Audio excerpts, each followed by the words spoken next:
have spent a good deal of your money sending potted plants and roses and balloonograms, and then the debts start to file, and you may find yourself in need of the advice that Dick Evers has to offer, and he is our next guest on New Day this morning. He's the president of the Citizens North Shore Bank. As our Money Helpline continues, we will talk this morning about debt consolidation. Good morning, Dick. Good morning, Sean. I want to mention that we'll take your phone calls at 799-1444 on this topic. When do you know, or when do your financial advisors know that it's time to pile up all those bills into one, pay them off, and then pay off the loan or whatever you use to consolidate? Well, Sean, debt consolidation has been a popular concept for a long time. I might say that there's an axiom in our business that says you can't borrow your way out of debt. There is no such thing. Debt consolidation is good for some people and not good for others. As an example, we find that about 50% of the people that come to us for debt consolidation don't really need that service at all. What they need is some budget counseling, another way to pay their bills, some stricter reinforcement of balancing their income against their expenses. So it isn't for everybody. And we find that if we can get some education through the WBA, Wisconsin Bankers Association, into our high schools, people learn at an earlier age that they must budget their income against their expenses and not get into the problem where they can no longer meet their debt payments. One of the other things is that our experience is that if we consolidate for some people, that 50% that has a different psychological evaluation of their money, they come back a year later and we must do it all over again.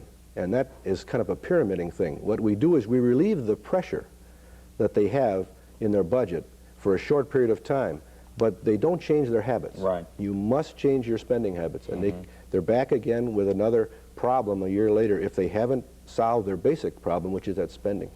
Dick, who should have a consolidation loan then? For whom is that a positive thing rather than just putting off the inconvenience of debt? It's for people that have had a legitimate problem, such as a medical expense that got out of hand for them and they couldn't meet it, or people who've had education problems where they had to educate a lot of children and they spent an overly amount of their funds, people who've had perhaps a change in occupations, a change in income, that all of a sudden income is reduced for one reason or another. I see. And so there are a lot of cases, Terry, where we do take care of people. But I think it'd be wise for people in the audience who have that problem to go to the bank, ask for the installment loan manager, the consumer credit manager, whatever they call it in the institution they're going to, and lay out their debt situation if they think they have a problem, and then talk to him. And I think they'll find that he's a good budget counselor. He can pretty well tell them if they really need debt consolidation or if they need some stronger budgeting advice. 799-1444 is the number if you have a question on this subject. You represent bankers, of course, Dick. It seems to me that there are financial organizations that are more ready to give you consolidation loans than banks. That would be finance companies. Isn't that a great deal of their business, those kinds of consolidation loans? Yes, that's very true, Sean. That's one of their mainstays for being in business is debt consolidation. And did we not learn from one of our bankruptcy guests that that is one of the major ways people find themselves heavily into trouble is by going that route? Yes, also true. There is another agency that maybe a lot of people don't know about, and there are debt-paying agencies, and they're called budget plans or things like that, where you go to them and you present your entire package to them, and they take 10% of your income and they pay all your bills. What's good about that is that they contact your creditors and arrange for reduced payments, so you don't have to make the full payment. But of course the fee is pretty stiff. When you think of 10% of all the money they handle, they usually arrange to have the check from your employer sent directly to them. So there are other steps to take besides borrowing and consolidating and getting budget advice. There are professional budgeters who will handle your income for you, and they actually put you on an allowance. They you recommend? Oh yes, highly recommend that. Especially that before bankruptcy. For sure. What about the situation now? The interest rates are changing so drastically, and we're paying 18 to 22% on our credit cards. If you have the option to borrow money at a lesser interest rate and pay off like all of your credit cards, would you recommend that kind of consolidation? Once again, I would, providing the people change their habits and destroy the plastic money. If they don't do that, and that's one of the problems with today's generation and maybe one generation already removed, is we've got accustomed to spending plastic money and not real money. But the truth is you must pay back that plastic expenditure with real funds. And you've got to identify that you're really spending money when you're out there handing somebody that little piece of plastic. That comes back to you in a real life bill. We were talking just the other day about the fact that especially for people who have business lunches and dinners and things, it's so easy when you clear your credit card just to say, well, I'll put this one on, and as you say, not realize that all of that adds up. And sometimes when that bill comes at the end of the month, it's a real shocker to find out how much you've spent in simply a month's time after you've cleared the card, and you think, I've done that 100 times and I'm not going to use this again.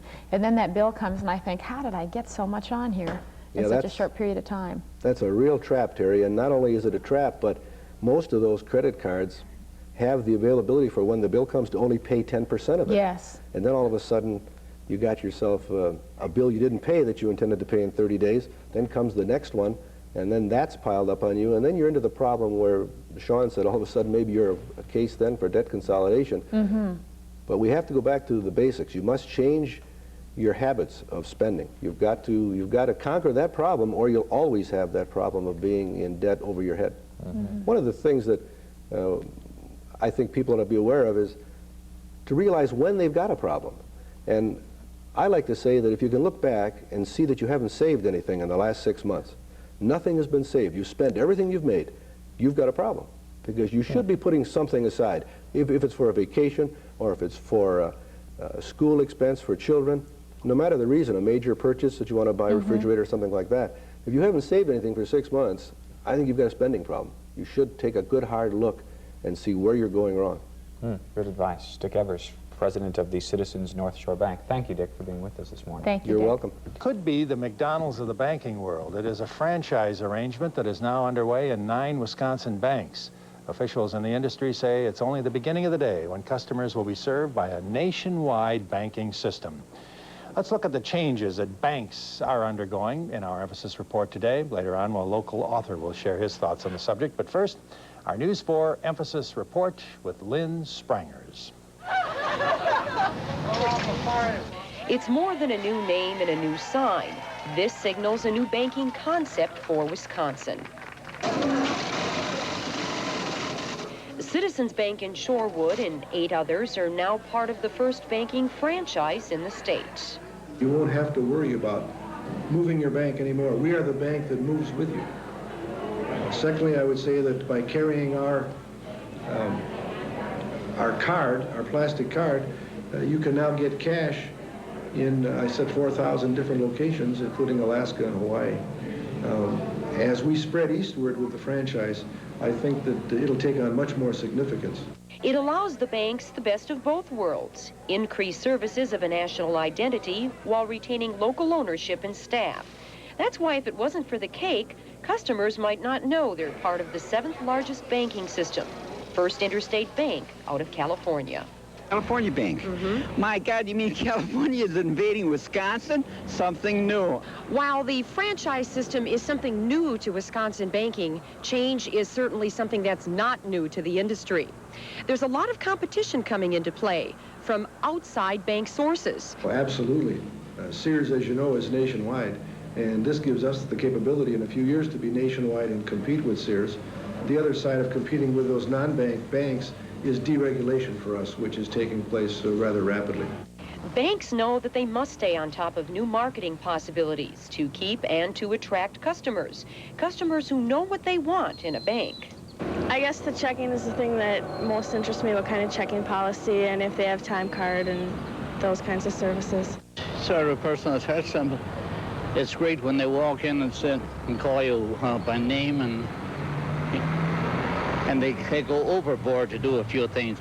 Along with franchise agreements, bankers say customers can expect to see more automation and more direction toward a national banking system, all in the not-so-distant future. Lynn Sprangers, News 4.